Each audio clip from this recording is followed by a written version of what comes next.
উন্নতি নেই, রাজ্যের অবস্থা খারাপ, আর হয়ে যাচ্ছে যুবকরা ভারতের কর্মক্ষেত্র নেই, বাইরে কাজে চলে যাচ্ছে, রাজ্যে হচ্ছে কুড়ি কোনো এতে হচ্ছে না, যে পাচ্ছে মানুষের ঘর হয়ে যাচ্ছে, যে পাচ্ছে না পাচ্ছে না, বেতন হচ্ছে খোলা কয়লা তো চলছে নানা রকম মানুষের ইত্যাদি ফলে মানুষের মধ্যে বিতরণ হয়েছে।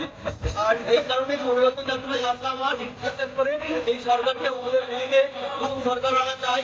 নতুন সরকার এলে চেষ্টা হবে যে চাইবো যে রাজ্যে মানুষকে হোক প্রত্যেকটা ইউনিভার্সিটি ছেলেদের চাইবে উন্নয়নের কাজ ভালো হোক। আর তো মানুষের মানুষের পরিবার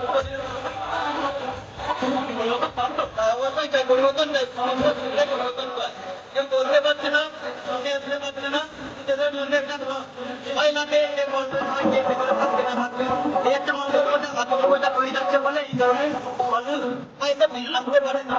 আমি কেন পরিবর্তন যাচ্ছে এদিকে তাই বলতে মানুষের তো দেখতে পাচ্ছি দিতে অবস্থা মানুষের আমি তো খবর দেখি নিউজ দেখছি দেশের রাজ্যে আমার অবস্থা বাইরের রাজ্যেও যান বাইরের রাজ্য মানে ডেভেলপমেন্ট আছে